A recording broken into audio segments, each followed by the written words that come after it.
Hello and welcome to the Claret podcast Q&A. I'm your host, Dan Rolinson, joined by John Townley for this one. This podcast is, of course, sponsored by NordVPN, and there's a stupendous discount code in the top line of the description.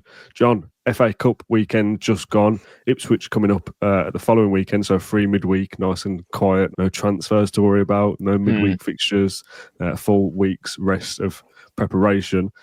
Were you aware that the FA Cup carried on past the fourth round? I've never heard of this round, have you? Yeah, it was a fantastic weekend to get through, and obviously the draw makes it even more worth winning in the fourth round. Draw fantastic. Cardiff at home. I mean, obviously, don't underestimate any team, but obviously that's like a dream draw sort of situation. I saw kind of like like a simulation of the draw, which is just like silly, really, because it's only the FA Cup, whatever.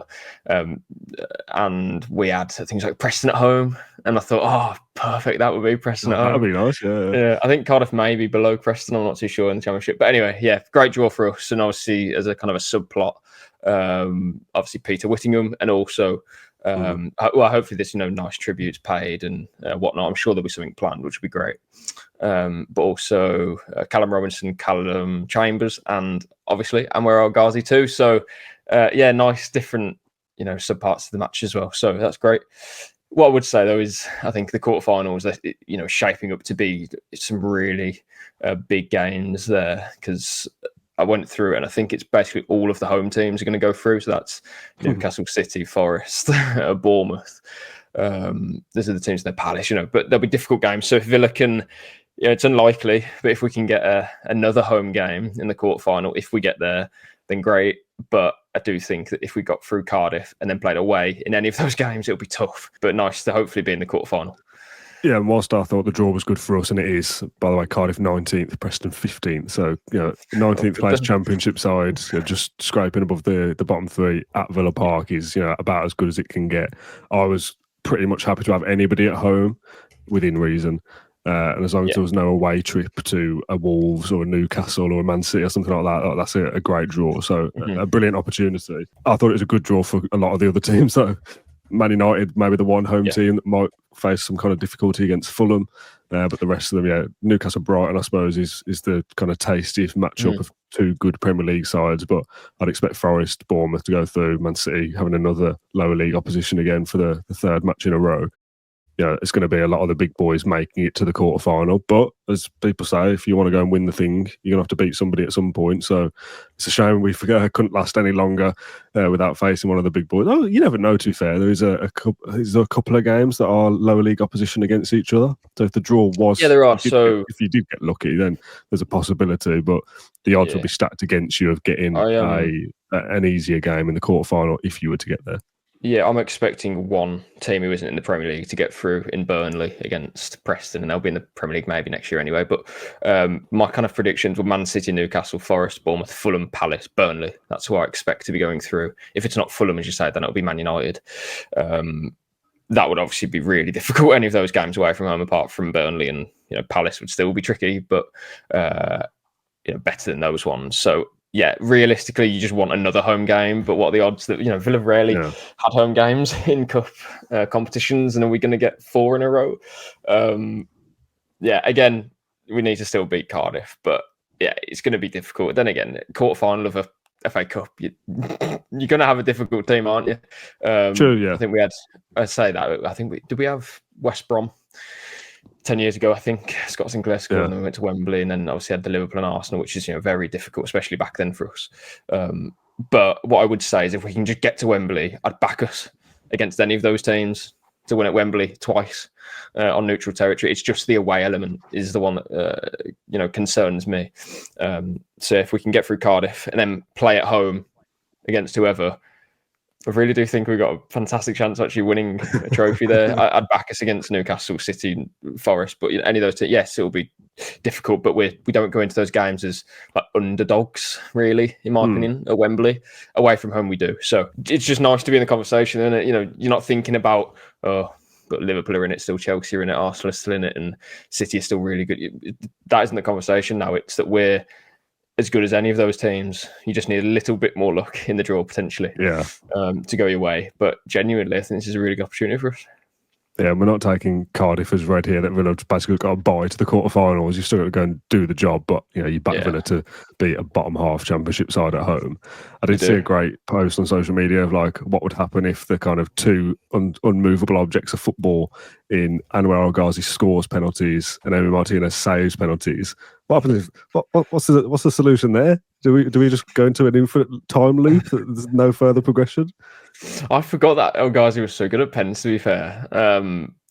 But listen, if we're winning the game and El Ghazi scores late on, I don't care. Like true. There'll be some fans who say, "Oh, what do you mean? I never want to see Villa concede a goal." I get that, but I'd take a 2-1 scruffy win now. It doesn't matter. Just get through. And I celebrated when Villa were drawn at home, as I'm sure everyone else did. And when you quickly scan down the side to see which teams are numbers. there. Cardiff at the bottom caught my eyes. We said 16, go on 16. And Alex Scott brings up to 16 and celebrated again. And one to clip up when Cardiff do a job on us. But anyway, it was an ideal draw. It's a shame that some of the teams couldn't get away, like Bournemouth away, Newcastle playing away. Fulham and United, that's a difficult game between them. Brighton and Newcastle, Brighton will probably go out, or Newcastle will go out, would be even better. Like some of them are relatively like Premier League matchups, but those home teams are the teams that we want to go out, and I'm not sure they will now. But equally, not to kind of drag this on even more, but how often is it that all the home teams that you think will go through? Like I wouldn't be shocked completely. Well, I would be shocked, but it wouldn't shock me looking at them if Wolves picked up a result, or Bournemouth by the odd chance, or Brighton. They won at Newcastle earlier in the year, 1-0 there. I think Newcastle have lost a few of the home games recently as well, like by big margins. So you never know. Maybe Brighton go through, and then we can have a nice quarter-final, and then all of a sudden you're at Wembley. I was quickly looking at the dates. I'm sorry to drag this on so much, but I quickly have a scan. Just get it's FA Cup fever. Like we haven't had this for a while, so I thought we have already looked. We have already looked at the dates on the post-match show of when these games fall. Okay, fair enough. I don't know if I want to talk on it much more, but so after the international break is the quarter-final. Then you have like a cluster of games: Brighton, Forest, quarter-final Champions League, Southampton, quarter-final Champions League, then Newcastle. But then the week after that, I don't know if you spoke about this, but City, that game would be moved if we got to the semi-final, right? Yeah. But I'm also thinking there's a decent chance that City gets to the semi-final anyway, without us. If we get there, then fantastic, but City may get there themselves anyway. So that game against City may be moved, whether we're in the FA Cup or not, because they might be in the semi-final. So the chance that we play Newcastle away, so Newcastle at home on April 19, something like that, and then we don't play the week after, there's a chance that happens anyway, but hopefully we'll be going to Wembley after Newcastle. Or, as well as another subplot, Newcastle might be in the semi-final. So maybe they'll be looking towards that. They'll be looking towards that game after they play us. But of course, that Newcastle game is after a second leg of a Champions League game for us. So if we play that, we won't win. I mean, lots to think about. We didn't look at those fixtures because we didn't go as far as the semi-final. We were just looking at like the fifth round is before the Champions League, round of 16 and all that kind of stuff. So, we spoke to me a few weeks ago that March could end up being potentially quite quiet. It now looks pretty busy with the round of 16, a favourable fifth round draw, and then a potential quarter-final in March as well. So, and April. All of a sudden quite busy. Final point, genuinely final point. I thought I read this wrong, but I think the final... The FA Cup final. Spurs, don't we? Since when has an FA Cup final been before the season finishes? Was it the same last year as well? I definitely remember this being a I was on holiday. Point.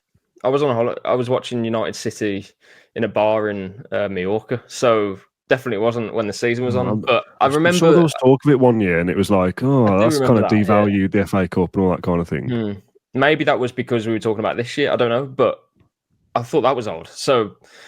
Because we were due to play Spurs, weren't we, the weekend of the FA Cup final? Yeah, I just don't like it. I don't think that's right at all. Like, no, it should be the showpiece of the season, isn't it? People say. Yeah, and don't get me wrong, if we win it, fine. But we'll probably be on the lash for a few weeks, and that'll cost us a league position potentially. Like, I'll take it if we win the FA Cup, but I actually wouldn't really, that you're in the Europa League anyway, and I'm not sure we'll get Champions League. So that could be our objective done. But yeah, just odd. Right, let's get into these questions then on today's Q&A. Please do. Dan says, am I in a fever dream or did I just watch Marco Asensio and Marcus Rashford come on as subs together for Villa? it does feel a little bit like that, doesn't it? There's one here from Sam as well on a similar message. It's hard not to get excited after one game, brackets, against a very open Spurs defence, but Rashford and Asensio took us to another level. Are we in danger of them doing a Coutinho, or are we safe in the knowledge we're winning the Champions League? I mean, winning the FA Cup 1 minute, now we're talking about winning the Champions League. We'll get to the doing a Coutinho thing in a second, but just that I've seen a picture do the rounds a few times of Asensio and Rashford coming on together as like how far we've come. It's not that long ago. It was, I don't know, Trezeguet for El Ghazi or Simon Dawkins being signed in January and Grant Holt and all these different players. And now we've kind of gone up to a different level. But it wasn't just like, oh, these are two kind of flashy has-been names that have popped up. These are players that have still got something to show and something to prove. And we saw that with that 20, 30-minute cameo that was like, oh, the signs here to get excited now. Yeah. I think we have to be kind of level-headed with it, though. Because I'm getting Master 9 on my shirt this afternoon. No, I don't want to. I was absolutely buzzing, and it did feel like I did a piece the other day, and I said it felt like a pinch me moment watching us winning an FA Cup game by 2 goals at that point. That was something, and then seeing Rashford and Asensio warm up, and then the stuff that they were doing, I just started laughing. Like, what are you doing, Asensio? Why are you playing here? What's going on? What are you doing here, Asensio? What are you doing? I said in my little walk and talk, it was like the kind of feeling when you play a 5-a-side game and I don't know quite how to put it, or the best player in the playground sort of thing. You just knew he was like levels above. But again, I say that we have to wait and see if that's the case in 90 minutes, though, or if he's marked by 2 players, does he have an impact? So I'm not going to sit here and say like all of a sudden we're now like levels above where we were. I don't think that's the case. I think it was Asensio having the freedom because he was playing against Tottenham, having freedom to express himself, confidence to do it. The game was essentially won. I know we had a bit of a jitter at the end, and Spurs may have, we were always in control of it though, and it just felt like a perfect it was just conducive to that of what we saw. It was Rashford taking on players, not making people, and it was just perfect situation for them to come into the game. I think it's very different if that was a kind of more hostile, withdrawal in the match, and but I'm not trying to take that away from what we saw. What we saw was 2 top level footballers just enjoy themselves for 30 minutes, and that was fantastic to see. But I kind of refuse to sort of judge 30 minutes against a patched up Spurs defence who are wide open, trying to get back in the game as a reason to believe that all of a sudden we're now going to finish in the Champions League and win the thing. And our issues, as we saw, we didn't have a central defender during the game. I know a lot's been said about Spurs in terms of their injuries, which is, it's true. Villa had it as well. They didn't have a central defender at all for 70 minutes of the game. So that is a massive concern for me moving forward still. We'll see how Mings is doing later in the week when we speak to Unai Emery. The Sarsi should be playing against Ipswich as well. But in general, we know we've conceded a lot of goals, and that those players coming back will be useful, but also now Conte is out for X period of time. We'll see again when Emery speaks to the press. So that's my concern. It's not necessarily scoring goals. We have scored less than what we did last season, but I don't think that's the reason why we're now going to propel up the league. I think keeping clean sheets, that's the reason why we'd be doing that. But don't get me wrong, watching Asensio and Rashford do their thing was fantastic, and especially Rashford for me. We need a player who's confident and who is ready to fully commit to this, and I think we saw that. Even though it was only 30 minutes, it was really good to see him start so well. And Asensio in general, kind of in a different way, because everyone's looking at Rashford and the media's there for Rashford, and everyone's eyes are on Rashford. But actually, I actually gave Asensio an 8 out of 10. I gave Rashford a 7 out of 10. I gave Asensio that little bit more because there was a few moments where it was just like stardust, like the Rodgers combination when he plucks out of the sky, backheels it, little 1-2 with Rodgers. That would have been one of the best goals we scored this season, just like that, out of nothing. Our forward line is superb. We were without Watkins for that game. We just sold John Duran. Our 2 main strikers from previous weeks and months weren't even there on the pitch, and we looked fantastic. So that's really encouraging. But again, it's about consistency. It's about playing teams who will actually try and defend, rather than Spurs who don't have a defender and pretty weak in general in the way that they play defensively. So great for confidence and belief. 3 home matches coming up, so those players will really kind of enjoy that as well. I think that's important. If you played away against difficult teams, that can be a bit different. Maybe your confidence gets knocked if you're not really in the game. This feels completely different. We've got 3 home games now to really sort of boost confidence again and have a great end of the season, hopefully. Yeah, one of the comments was on that. I'll get to it in a sec. It's right what you're saying about, build a consistent back line or whatever, and that will help you win games. It's obvious, isn't it? Keep clean sheets, you've got a great chance. We've been through it a million times. And it's not as easy to say, well, we create loads of chances. Let's just, if we concede 2, go and score 3. In theory, yes, but the game state changes when you concede 2 and the crowd's on you, and it's you don't just score 3 out of nowhere. Yeah. But the point is there that Villa are still making chances. I mean, Ramsey probably scored his most difficult chance, really, thanks to the goalkeeper. Yeah, he's had 3 or 4 chances to score and has only scored 1. We've had chances throughout the game that in theory Villa could score 7 or 8 goals against Tottenham if they're all on target and in the perfect scenario. Yeah. But that is still a thing. Like, if Villa can score a few goals and get themselves ahead in games, maybe they are always going to concede, but hopefully they've already built up enough of a head of steam that doesn't matter. Mm-hmm. Stu said, do you think it's now good timing with having these new signings join, starting with 4 home games in a row to help them settle in quickly?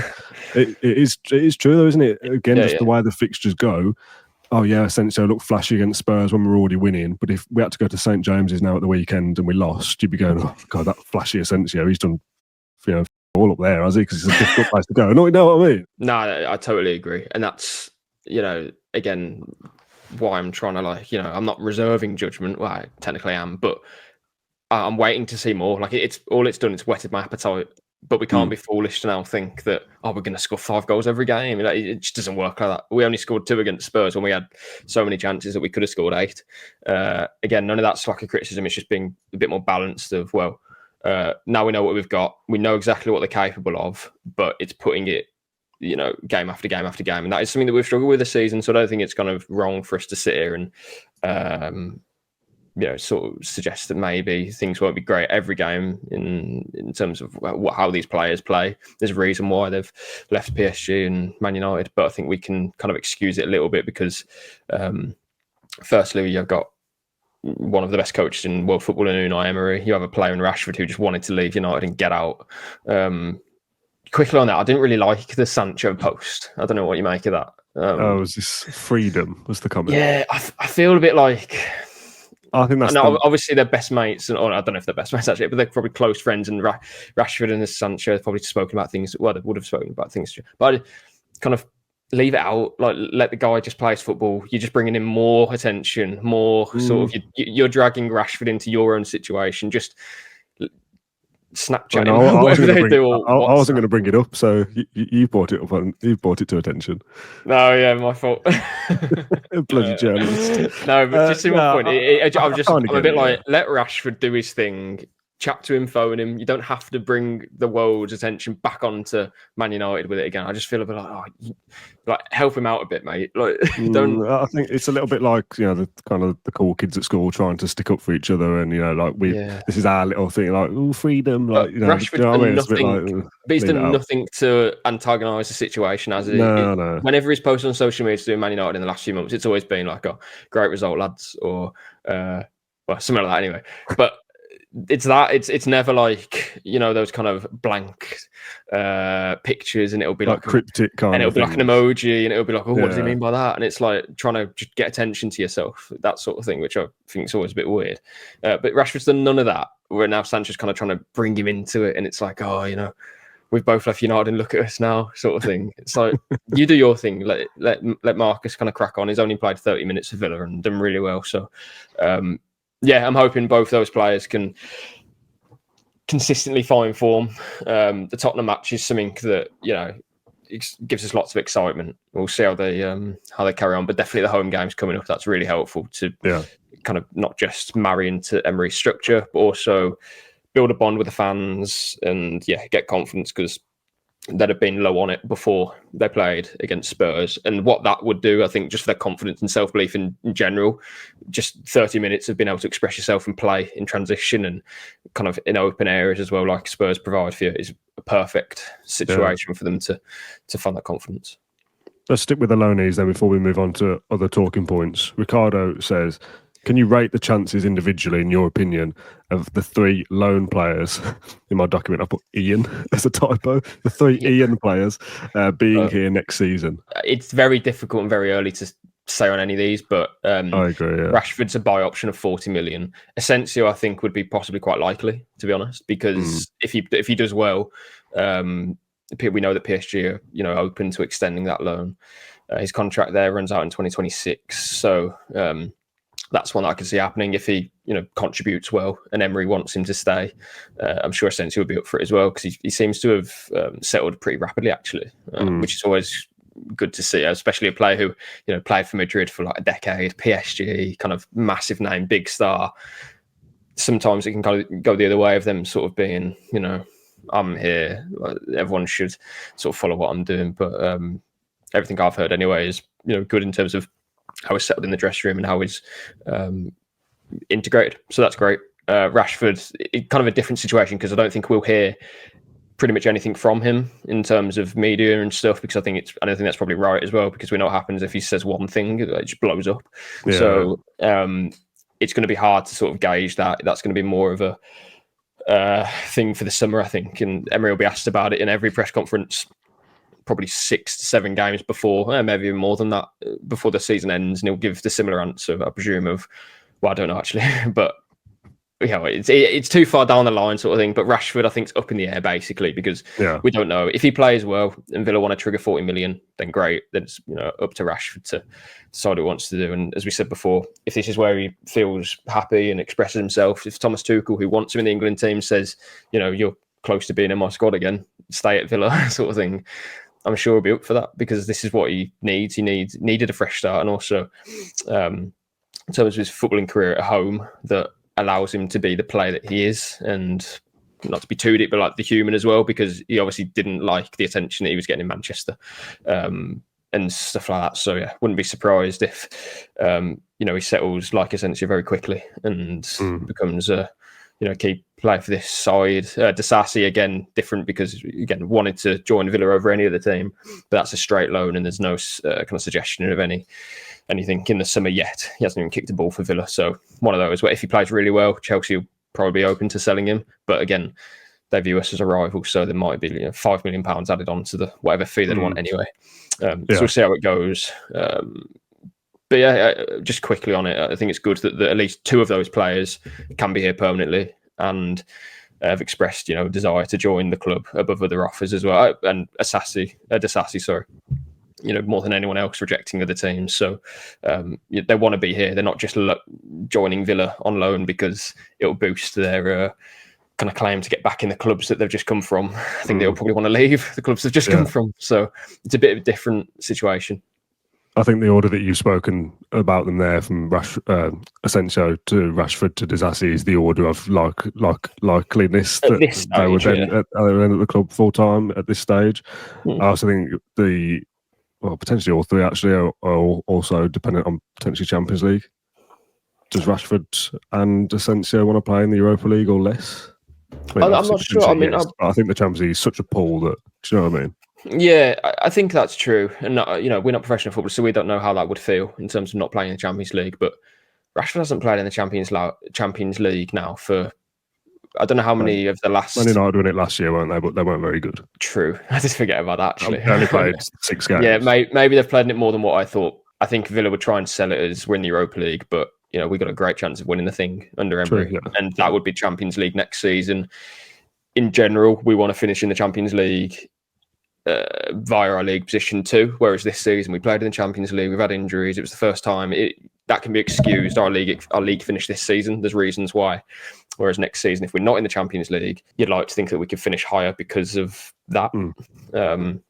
So I don't think it'd be like a major thing. However, we'll see what offers those players get. For example, if Barcelona go all out for Rashford in the summer, we'll see what happens. But as we speak now, it's been a great start, and I don't kind of worry about what the future holds in that kind of regard. I'm very trusting in what our owners are doing, what the club are doing in terms of recruitment and how they sell things to players. So I'm in a good place with that. let's do a couple of more negative ones in the first 25 minutes of positivity. Wayne says, I'd like to get your thoughts on the tactics Emery employs and never steers away from. Do you think a team that only plays one way can progress? Games like Sunday are great, and I'm not ungrateful, but I still worry about games like Ipswich, Bournemouth, Palace, Forest, West Ham, etc., etc. Yeah, I understand that, and it's a something that Newcastle fans also feel towards Howe sometimes. Like, I was looking at their sort of reaction to getting Brighton, and they were all very scared about it because it's a side that they don't have a great record against Brighton anyway. It's kind of a bogey team for them. I think they've lost at home to Brighton in the last 2 years, I think, in the league. But in general, it's just that sort of middling kind of club who are sort of punching upwards, that it's almost like you don't get up for that game. That's how they viewed it. I'm not answering that in terms of Villa, but I think it's potentially a similar situation. What I would say is that I liked what I saw when Rashford and Asensio came on. We played that box, didn't we, of Rodgers and Rashford, and then Asensio kind of tucked in on the right. Ramsey tucked in on the left, and you had the two wing backs to go forward. I wonder if that's something that Emery will look at further forward, and the kind of core principles of how his team defend and in general in a game, that's not going to differ too much. But little tactical tweaks here and there, I don't think that's something that we've seen too much of this season. Like the season before, he was playing high line. The year before that, things have changed, and this season feels a little bit stale in that regard. But maybe that's because we've had different players come in. But I was kind of encouraged to see us do something a bit different when Rashford and Asensio came on, rather than just Rashford plays left or up front and Asensio on the right. There was thought behind it, and I like the box as well because it allowed Ramsey to stay on the pitch and express himself more. Rodgers as well, finding space, and it was very fluid. It wasn't kind of set positions of two strikers and two deeper advanced midfielders as such, like a 4-2-2 or whatever. You'd see Rashford pull off the left and Ramsey would be further ahead of him, and then Dean would be making a run, or Maatsen off the flank as well. So I like the look of that, but again, it's hard to really judge on Tottenham because for different reasons. It's Tottenham, they're chasing the game, they leave open spaces. But yeah, I understand the question. I just think sometimes, we probably could be maybe changing things up for different matches, but then would that have the benefit that we're desiring as well? I'm not too sure. There are teams who play at the top level the same way, pretty much, consistently and get results. So, like last season as well, like we were pretty consistent in how we played all the time, and it worked until we had injuries and we got very tired. So, I think it's just finding the right formula. We haven't quite found it, but I say that we're very close to what we want anyway. So. Yeah, agreed. Another one from Alan writes, Barber, what the hell is going on with Onana? Has such huge potential but never fit. Has he just been unlucky, or is there anything in the slightest knock/pain and he won't play accusation? Which, to be fair, I've said a few times from things I've heard from Everton colleagues. Could still be a key player this season in the run-in, but zero confidence he'll be available for enough games. That's kind of how I feel about it, to be honest. I'm not saying there's anything in that accusation, by the way. It's just that's something I was told when we signed him, like, if he's not fully fit, he won't play. And we've seen it a lot of times. He's only been available for a half, or he played a half against Wolves, was it? And then disappeared for another game. Like, it's this kind of like stop-start thing of not quite being reliable enough to go, well, Onana's always going to be in the match day 16 or whatever it is these days, 19. He'll always be in there because he's reliable and will always feature. A bit like Barkley was before he got injured. He'll always come on at some point. Yeah. And I know we spent a lot of money on and could well go on to be a great player for us. But if we're not going to see it, it's difficult to kind of justify that, like, this is a great signing that will work out. So far, we're six or 7 months into his Villa career, and he's, apart from the good start he had, he's barely kicked the ball, really, relatively speaking. Yeah, I see what you're saying, and availability is the best ability, as they say. So it is like deeply frustrating, and I'd start by saying that I doubt anyone's more frustrated than he is. So we don't know. Only he knows how he feels when he wakes up on a match day or for training. And I'd rather him not play if he's going to aggravate an injury. But obviously, not ideal that he has been injury prone at the start of his career at Villa. Or if he's one of those that, like, there's something wrong with me, I can feel it, but I'm going to push through and play, and then puts in a stinker performance, we'd all be going, exactly. So himself out then. Yeah, there's different ways of looking at it, so I'm not going to kind of attach myself to either one, but the bottom line is, and as he will feel, it's just deeply frustrating. I'm not too sure what to say more about it. Like, I don't know the situation in terms of how he's been picking up injuries or what those reasons are. Has he been unlucky and there's contact, and so yeah, it's just a frustrating one. That's all I can say on it. Emery will again speak to the press later in the week, and we'll kind of get the sort of down low on that. I will, if I don't have any other kind of questions, I can put that to him, and is that a concern for you moving forward? But again, we don't know the ins and outs, so I'm not going to sort of speculate on anything. Yeah, okay, right, let's move on to another midfielder, although I've been playing centre-back most recently. These two questions, I'll do them at the same time, came a few weeks ago, but we ran out of time, and I thought if they're still relevant in a couple of weeks, we'll use them. So Jack, first of all, said, is Kamara the most underrated player in the Premier League? Not from Villa fans, but from the media and the rest of the Premier League fans. Since coming back from injury, he's not had a bad game. And Sarah Rat said, is it possible the delay to Kamara's contract is coming from the player rather than the club? Maybe he's tired of carrying this team and would like a fresh start and a big payday elsewhere. No, there's no sort of delay in terms of contract. They haven't been in talks for a period of time or anything. It's just something that will happen soon. Yeah. Don't worry about that. Worry about it in the next year if it doesn't happen, that sort of thing. The thing is with these questions about, is he the most underrated player in the Premier League? He's definitely one of, for sure. But I always hear different things from like different fans saying, "Oh no, but my player's most underrated." And then we look at it and think, like, really? Don't know about that. Like, for example, someone might have watched the Wolves game, Villa Wolves, and seen Kamara's performance and thought, like, not good. So it's really hard. Like, we can put him forward because we watch him every week, but then Forest fans will put Ryan Yates forward because they watch him every week. And I know that's two very different players. Yeah, we go Ryan Yates, so underrated. No. Yeah, but actually, that's a player who's developed really well at Forest, uses the ball really well, and he's now third in the Premier League, something stupid. So, again, Kamara is a better player than Ryan Yates, don't get me wrong. But most underrated in terms of what they bring to a team, I don't know. There's probably a couple of Fulham players, and I love that open discussion. Like, I wish I had someone else better than Ryan Yates to put forward. You probably still like Milinkovic from Forest. He's very underrated. But yeah, there's lots of different players in different teams, and I'd love to kind of get a definitive answer from each sort of, here's our underrated players. And you'd look at the list and be like, nah, he's rubbish. I saw him play against, Crystal Palace and he was crap. But then on all the other games, he must have been good. So yeah, I do love those sort of debates, and that's what I like to find out between other clubs. But for Villa, I think Kamara would be the one that we put forward. I think Konsa is always in that discussion of being underrated as well. John McGinn, we've got a few. Luka Dane as well. I think a lot of people probably overlook him because that's a player who, was good at Everton and has had a decent career elsewhere. So people just assume that he's all right. Actually, he's probably one of the best left backs in the division, but people don't really talk about it. So, there's a few names that you could sort of rattle off, and I think Kamara would probably be on the top for us in terms of underratedness. Is now the transfer window's finished and Villa kind of progressing along nicely, time to reopen or start contract negotiations? Like, should that be? Is it Monchi who would sort this kind of thing? I guess it is. Is that like the first thing on his in tray now? New deal for Kamara?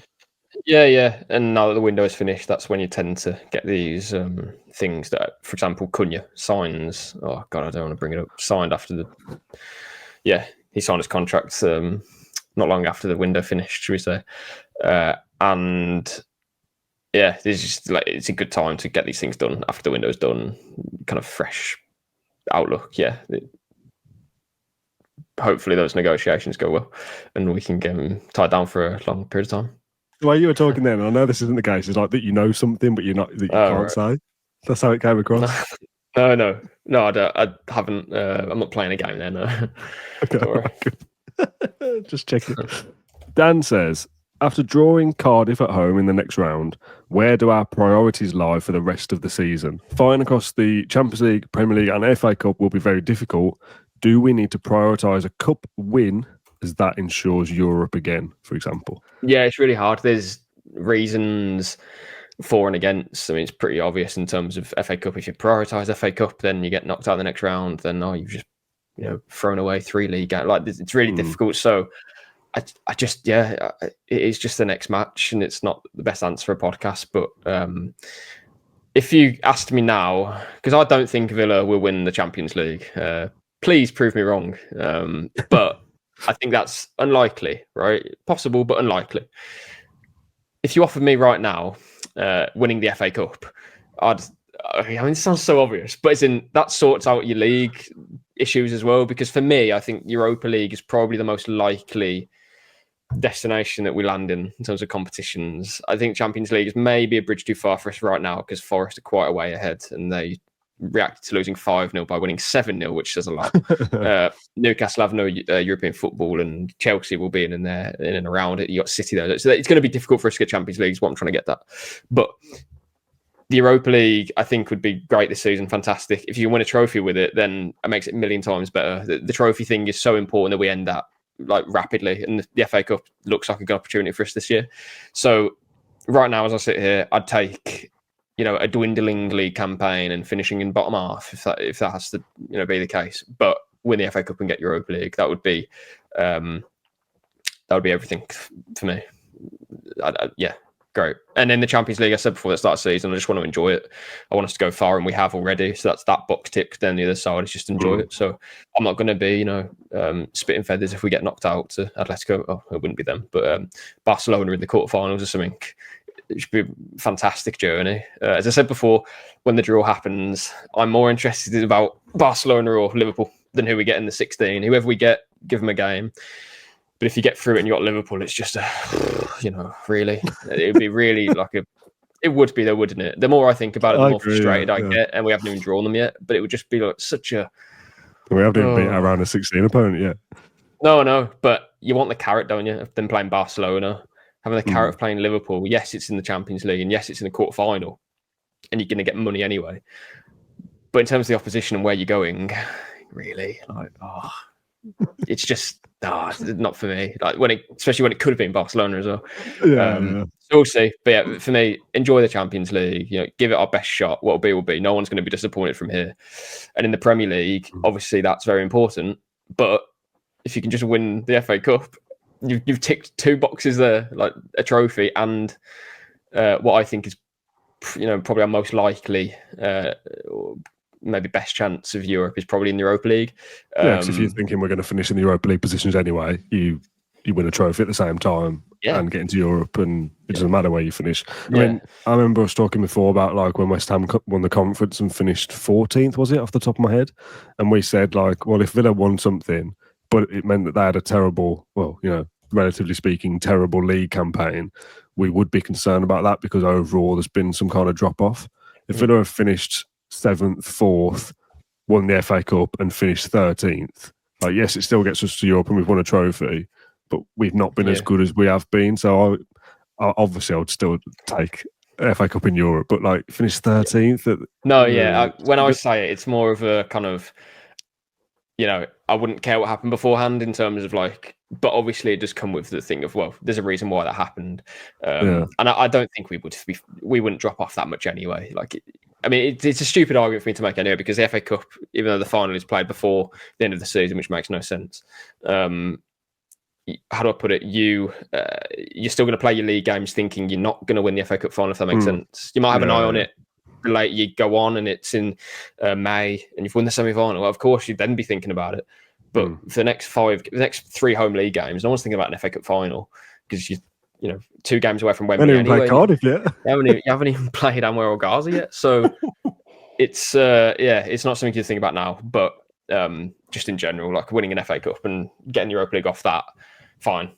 If you offer me that now, sound. I don't care about the results in the next weeks. If we had lost 4-0 to Liverpool, but for a fact, I know it's stupid, but if you know for a fact you got Europa League next year because you won an FA Cup, okay, not bothered, because those are your objectives done. So but obviously it doesn't work like that. You can't look into the future and guarantee anything. So it's a stupid argument, but there can be stupid questions coming about, would you rather and stuff like that, and that's my answer if that question's about to come up. So okay. Something totally different now. I don't know whether we've got enough brain capacity right this second to answer this, to be honest. And it does feel like almost like a spin-off. Is it what you're having for dinner?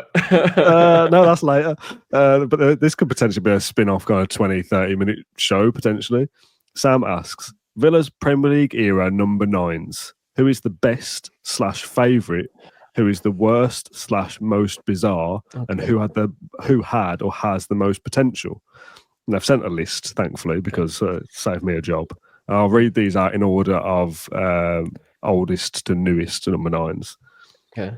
And when we get to a stage where like you'll remember football being a thing, I'll see if you can guess some of them. Okay. So we got Regis, Houghton, York, Saunders, Milosevic, Collymore, Dublin. I've put a line here. That was all before my time. Angel, Harewood, Stephen Ireland. This is where I think. Ireland. Do you not even remember Stephen Ireland? No. But what are we talking literally on their back, number 9? The shirt number, yeah. Oh, okay. Yeah. Okay. Oh, of course. Yeah, the other one. Yeah. Sorry. Yeah. Okay. Yeah. Oh, yeah. I probably should have said Premier League era number 9s. They put it as the number 9 with a little hashtag. So not just Premier League era strikers, actual shirt on the back 9s. After Stephen Ireland, I think you should start to remember those then. Oh, I know. I don't remember them playing. I remember Stephen Ireland scoring at Chelsea, maybe. Can you guess any other Villa number 9s since then? Oh, God. You don't have to say that's it. Darren Bent. Order. Darren Bent. Yes, Bent is next. Jeez, my mind's gone blank. He was in the Championship. Codger didn't grab him. I don't think Hogan might have. Hogan was 9, yeah. Yeah, that's honestly as far as my brain can go right now. Well, you've missed 2 other Premier League ones.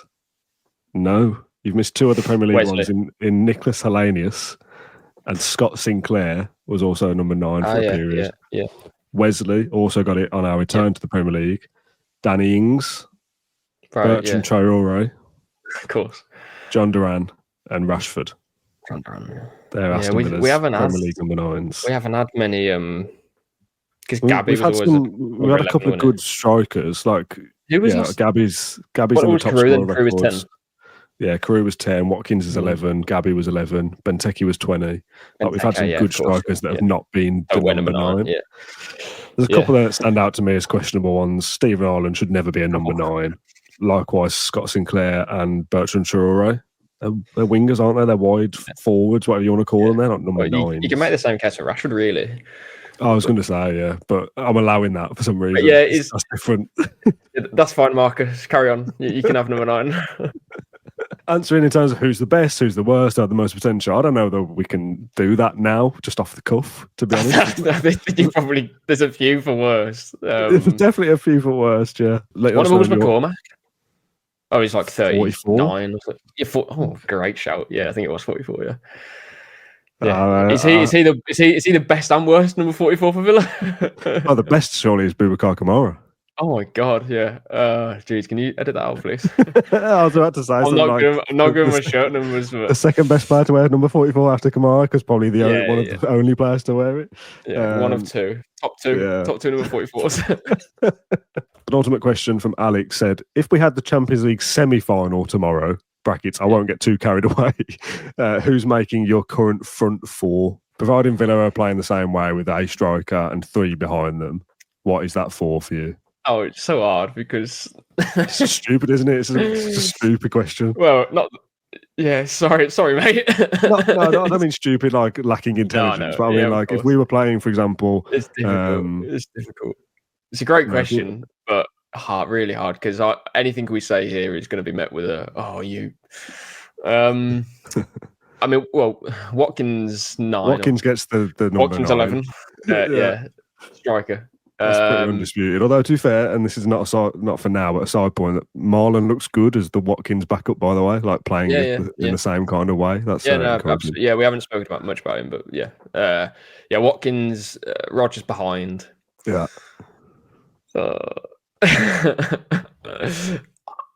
Am I wrong for saying I'd play the team that? Oh God, it's so hard, man. It's so hard. I think because right now I'm thinking on the top of my head, Ramsey was fine against Spurs. We could have scored 6. Dare I say it, Bailey? I think had his best half for a long time. But I'd probably John McGinn as well. It's so difficult, which is good. Not for us right now because I'm sweating, but I would play what we played and have Rashford and Asensio off the bench because that's our best way of scoring goals, in my opinion. If those players started and were then tired by 50 minutes which isn't ideal. And then you have to bring on Ramsey and other players who may not have the impact in transition like Rashford did. Like, that's what my argument would be. However, no one wants to hear that. Everyone wants to hear me say, I'd play Rashford, I'd play Asensio, and I'd play Rodgers, and I'd play Watkins. But what does that mean for John McGinn? What does it mean for Ramsey, who's in the best form of his life, probably? Yeah, it's difficult, but I think you have to look at it as kind of like this was kind of a similar conversation when Watkins was starting and Duran was scoring loads of goals off the bench. Why aren't we starting Duran? Well, because the balance that we have is that you have one of the best number 9s in the Premier League, or number 11s, in Watkins, and then you have Duran, who couldn't stop scoring off the bench at that point in time. Why change that? That's essentially what I'm trying to say. Don't fix what isn't broke. So, yeah, don't get me wrong, Champions League semi-finals in a long kind of way. It's not actually that far away now, but if we were there, yeah, Rashford might be starting then because he may have played more games and is in form. But if we're talking about tomorrow, firstly, I'm off work, so that isn't ideal. But we shouldn't change what's going well for us right now. This is a massive game coming up at some point, and who is Villa's best 11, basically, providing everyone is on form and is fit. Yeah. I think you go with experience then is a factor that Rashford and Asensio both played at the highest level. Asensio has won 3 before. Yeah. So you'd have to go with that front four. I'm just answering the question. Very quick podcast housekeeping question from James, who said, when is the next Villa social? Don't know. We wanted to commit to doing one a month. We skipped January because of it being a very busy time of year. We'd had the Christmas special in December. We wanted to come back and do one in February, but as of yet, we've not had a date that lines up with everybody because, again, everybody is very busy. So hopefully we'll get one done in February. If not, we'll definitely try and do one in March. This is why we didn't, when we started it, and everyone was like, oh, you do one of these every week. We can't even do one once a month at the moment and we knew this stage would probably come. So it's not the end of the Villa Social. It will return at some point for the last couple of months of the season. But it's difficult to organise, basically. The silly question, John. Not done one of these for a while. And you joked earlier about, it's a difficult question. What are you having for your dinner? Well, this is kind of along the same lines. Okay. From Murph, who said, if you could only eat one meal for a year, providing it gives you all the nutrients that you need to survive, what would it be? When he says meal, are we talking about literal, spaghetti bolognese, lasagna? Or are we saying things on a plate? Very different. Explain, why is that different? Well, because, for example, you don't go to the restaurant and order chicken and rice, do you? True. So that's kind of where I'm at. But I have that most days just because it's easy and it's simple. So I have that anyway. I probably will have that for the rest of my life. After this, I'm going to have chicken and rice. I do change it up a little bit. For example, last night I cooked paella in our pressure cooker. I cooked too much of it though, so the bottom of it's burned. Pressure cooker? It's fine. Is that, we have is that like a pressure slow cooker? Kind of, yeah, but cooks it with pressure. I don't know how it works. Okay, but it's good, really good. You can make a batch of things, which is what I tend to do now.